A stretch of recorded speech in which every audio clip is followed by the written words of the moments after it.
Olha, no auge da corrida espacial, teve uma aeronave que, nossa, era outra história. Não era só um avião. Era o X-15, a máquina que preparou o terreno para os programas Apollo e para o ônibus espacial, voando bem ali na fronteira entre o nosso céu e o vácuo do espaço. A gente está falando de Mach 6.7. Para ter uma noção, isso dá mais de 7.600 km por hora. E o mais maluco de tudo, até hoje, essa é a maior velocidade que um ser humano já alcançou dentro da atmosfera da Terra. É um recorde que está aí, de pé, até hoje. E o mais incrível é que essa façanha toda foi nos anos 60, numa época sem supercomputador, na base da régua de cálculo e muito, mas muito talento de engenharia. Pura genialidade. E aí, claro, fica a pergunta, né? Como eles fizeram isso? Como é que um time de engenheiros, décadas atrás, conseguiu resolver os problemas absurdos do voo hipersônico? É essa história que a gente vai desvendar agora. Para a gente entender o tamanho do feito que foi o X-15, primeiro a gente precisa ter a noção do salto que ele representou. Não foi o passinho, não. Foi um salto, mas um salto gigantesco. Então, olha só que interessante essa comparação. O famosíssimo SR-71 Blackbird, um ícone, chegava a Mach 3.3. O recordista antes dele, o Bell X-2, batia Mach 3.2. O X-15 não só passou esses números, ele mais do que dobrou o recorde. Foi um pulo para uma categoria de voo que nem existia. Mas, o lance aqui não era só sair quebrando recorde, não. A verdadeira missão do X-15 era ser um laboratório voador. A meta era juntar informações vitais sobre um tipo de voo que ninguém entendia, sabe? Para, assim, abrir as portas para as futuras viagens espaciais. Ok, vamos começar pelo coração da máquina, o motor. Para chegar nessas velocidades, precisava ser um motor de foguete. Só que não um motor qualquer. Ele tinha que ser potente, leve e, o mais importante de tudo, um motor que o piloto pudesse controlar. Então, para a gente medir a eficiência de um motor de foguete, a gente usa uma coisa chamada impulso específico. É basicamente o quilômetro por litro do foguete. Ele mostra o quanto de empurrão você consegue com cada quilo de combustível. Para o X-15, conseguir o máximo disso era questão de vida ou morte. Bom, o pulo do gato aqui era o controle. Motor de foguete normalmente é tipo um interruptor, ou tá ligado ou tá desligado. Mas um piloto precisa de um acelerador, né? A solução foi simplesmente genial. Em vez de usar o combustível principal, que era quente demais, eles usaram peróxido de hidrogênio.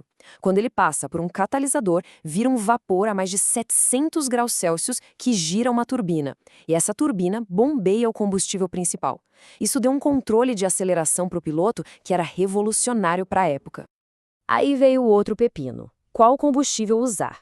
Querosene? Entupia tudo. Hidrazina? Tinha a péssima mania de explodir com o calor. No fim das contas, a escolha foi amônia anidra. Sim, era tóxica, era corrosiva, mas tinha um impulso específico ótimo. E o mais importante, funcionava como um líquido de arrefecimento espetacular, absorvendo o calor do motor antes de queimar. Foi um risco, mas um risco que valeu a pena. Beleza, motor resolvido. E o resto do avião? O próximo desafio era construir uma fuselagem que não virasse pó com as forças brutais do voo hipersônico.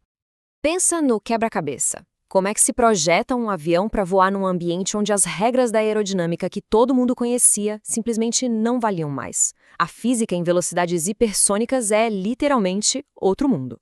E aqui vem a parte mais surpreendente. A resposta não veio de nenhuma teoria supermoderna. Veio de um princípio que Isaac Newton escreveu lá no livro Principia, de 1687. Pois é. E essa ideia do Newton levou a duas coisas que, na época, pareciam completamente erradas. Primeiro, um nariz arredondado, e não pontudo, para criar uma onda de choque que desviava o calor da fuselagem. E segundo, uma cauda em formato de cunha. Ela criava arrasto, sim, mas o comportamento dela em velocidades hipersônicas era previsível usando a equação do Newton, diferente das asas fininhas que simplesmente paravam de funcionar. Tá, e o material para construir tudo isso? Precisava ser um metal super-herói. E eles acharam o Inokel X. Olha só para esse gráfico, é absurdo. A 1000 graus Celsius o alumínio já era, virou líquido. O titânio mal se aguenta. Agora o Inokel X mantém uma força 10 vezes maior que a do titânio. Era o único material no planeta que aguentava esse tranco. Claro, uma coisa é a teoria, outra é a prática. Durante os voos de teste, os pilotos passaram por cada susto. Janela da cabine estilhaçando em pleno voo por causa do calor, pontos superaquecidos aparecendo do nada na fuselagem. Ah, e a parte de baixo da cauda era tão grande que para pousar o piloto tinha que ejetar ela no ar. Imagina só! E toda essa engenharia, todo esse risco, culminou em um voo. Uma missão para levar o X-15, seu piloto, ao limite absoluto do que se achava possível. Dia 3 de outubro de 1967. O piloto William Knight é lançado de um B-52. Em só 2 minutos e meio, o motor de foguete o jogou direto para a história. O voo todo durou pouco mais de 10 minutos. Foi violento, foi extremo, e o avião pousou tão danificado pelo calor que nunca mais voou. Para aguentar essa fornalha do voo final, cobriram a fuselagem com um material ablativo rosa, feito para queimar e levar o calor junto. Só que esse material era um pesadelo. Ele se soltava no ar, grudava nas janelas e cegava o piloto. E o pior de tudo, se um pedacinho encostasse no oxigênio líquido do foguete, virava um explosivo de contato. E é aqui que a gente entende o verdadeiro propósito de tudo isso. A grande vitória do X-15 não foi um recorde de velocidade. Foram 199 voos que geraram uma montanha de dados valiosíssimos. Cada voo foi uma lição paga com risco absurdo. E esses dados não foram para a gaveta, não. Eles foram a base de tudo o que veio depois. O design dos motores de foguete, como lidar com o calor da reentrada, os materiais de proteção, a estabilidade das naves. Sem os voos do X-15, os programas Mercury, Gemini, Apollo e até o ônibus espacial teriam sido muito, mas muito mais difíceis.